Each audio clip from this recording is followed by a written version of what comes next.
Hello दोस्तों, अगर आप झारखंड की किसी भी प्रतियोगिता परीक्षा की तैयारी कर रहे हैं तो उसके लिए आपको खोरठा पढ़ना आवश्यक है। खोरठा में एक चैप्टर है जिसको हम लोग खोरठा निबंध के रूप में जानते हैं, जिसके लेखक हैं डॉक्टर बी.एन. हौदार। इनको हम लोग खोरठा के सव्यसाची के रूप में जानते हैं। प्रकाशक जनजातीय भाषा एकेडमी रांची। उस टाइम बिहार में हुआ था जब खोरठा निबंध का प्रकाशन हुआ था, पहला प्रकाशन। तो उस टाइम झारखंड जो था वो राज्य नहीं बना था, बल्कि वो बिहार का एक अभिन्न अंग था। इनका प्रथम संस्करण जो हुआ है वो कब हुआ था? 1990 ईस्वी में। और द्वितीय संस्करण वर्ष 2017 ईस्वी में। कई सारे पुस्तकों में वर्ष 2016 दिया हुआ है, लेकिन ऑथेंटिक 2017 है। आगे हम लोग चलते हैं। इस खोरठा निबंध में टोटल निबंधों की संख्या कितनी? तो कुल जो है यहाँ मेरा 12 निबंध है। इस खोरठा निबंध पुस्तक में कुल निबंधों की संख्या 12 है। अब हम लोग लेखक परिचय, जो इनके जो लेखक हैं खोरठा निबंध के, डॉक्टर बी.एन. हौदार, उसके लेखक परिचय के बारे में जानते हैं, उनकी जीवनी के बारे में जानते हैं।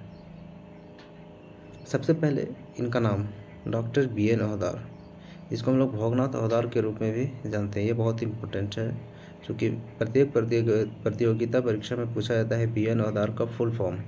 तो हम लोग क्या बोलते हैं? भोगनाथ हौदार। इनका जन्म जो हुआ था वो 2 सितंबर 1952 ईस्वी में हुआ था। कहाँ हुआ था? पता ग्राम चेटर, पोस्ट गोसा, जिला रामगढ़। इनके पिता का नाम माधव हौदार, माता का नाम रूपा देवी। अब इनके हम लोग शैक्षणिक योग्यता के बारे में जानते हैं। ठीक है, ये कहाँ से स्नातक किए, कहाँ से एमएससी किए, एमए किए हैं, कहाँ से क्या किए हैं, इसके बारे में सबसे पहले हम लोग जानते हैं। विज्ञान में यह स्नातक किए थे कब? वर्ष 1974 ईस्वी में। आपसे क्वेश्चन पूछेगा कि डॉक्टर बी.एन. हौदार जो है वो विज्ञान से स्नातक कब किए थे? तो वर्ष 1974 ईस्वी में। खोरठा भाषा में ये स्नातकोत्तर किए हैं, मतलब एमए जो किए हैं वो किस भाषा में किए हैं? खोरठा भाषा में। कब? 1986 ईस्वी में। हिंदी में भी इन्होंने स्नातकोत्तर किया है 1994 में। हिंदी में यह स्नातकोत्तर कब किया? 1994 में। अब खोरठा से पीएचडी किए हुए हैं। इनका जो शोध का जो विषय था वो था खोरठा के क्रिया रूपों का विश्लेषणात्मक अध्ययन। अब हम लोग चलते हैं इनके द्वारा प्रकाशित पुस्तकें। कौन कौन सा पुस्तक प्रकाशित किया जा चुका? तो सबसे पहला ही चीज़ तो हम लोग जानते हैं क्या? खोरठा निबंध। यह एक वैचारिक निबंध संग्रह था जिनका प्रकाशन वर्ष 1990 ईस्वी में हुआ था। दूसरा हम लोग इनका प्रकाशक जो था खोरठा निबंध का वो क्या था? जनजातीय भाषा अकादमी बिहार, उस टाइम का बिहार, और फिलहाल अभी का झारखंड रांची। और इसके अलावा भी अनुदितांजलि एक पुस्तक है, और ये पुस्तक जो था वो क्या है? दुष्यंत कुमार एवं बहादुर शाह जफर के गज़लों का खोरठा अनुवाद किया था इन्होंने, अनुदितांजलि के नाम से। कब? वर्ष 2006 ईस्वी में। ये सब बहुत इम्पोर्टेंट है। आगे हम लोग बात करते हैं खोरठा भाषा एवं साहित्य उद्भव विकास। इनका जो प्रथम संस्करण हुआ था वो वर्ष 2007 में, द्वितीय संस्करण 2012 में, तृतीय संस्करण 2017 में। ये थोड़ा सा इम्पोर्टेंट है द्वितीय संस्करण, इसको आप लोग याद रख लीजिएगा। आगे चलते हैं इनका शीघ्र प्रकाशक के।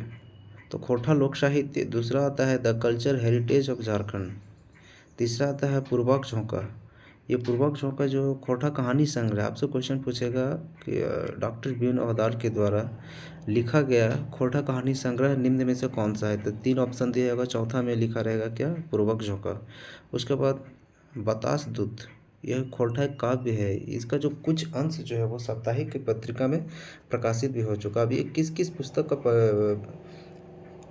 संपादन किए हैं, अब इनका हम लोग संपादन के बारे में जानते हैं। ये त्रिमासिक पत्रिका एक करील आता है। करील एक त्रिमासिक पत्रिका है जिसके प्रधान संस्थापक के रूप में रहे हैं। दूसरा आता है त्रिमासिक पत्रिका ही है तितकी।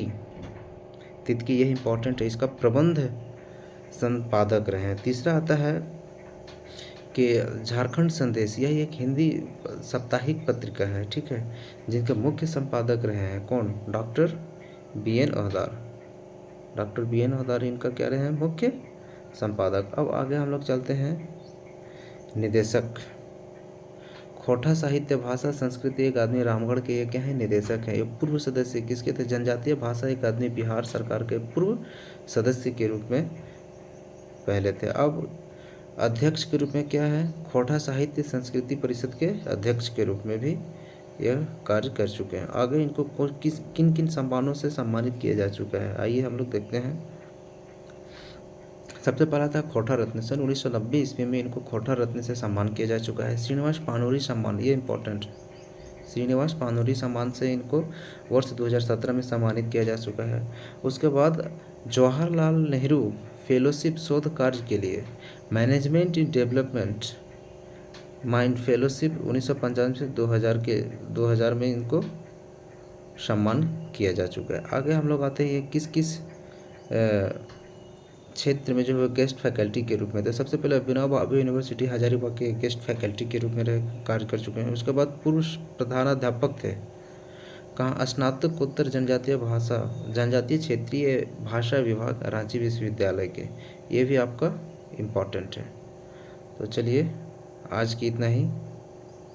अगर जीवनी से जो भी प्रश्न आएंगे इससे बाहर नहीं आएंगे। धन्यवाद।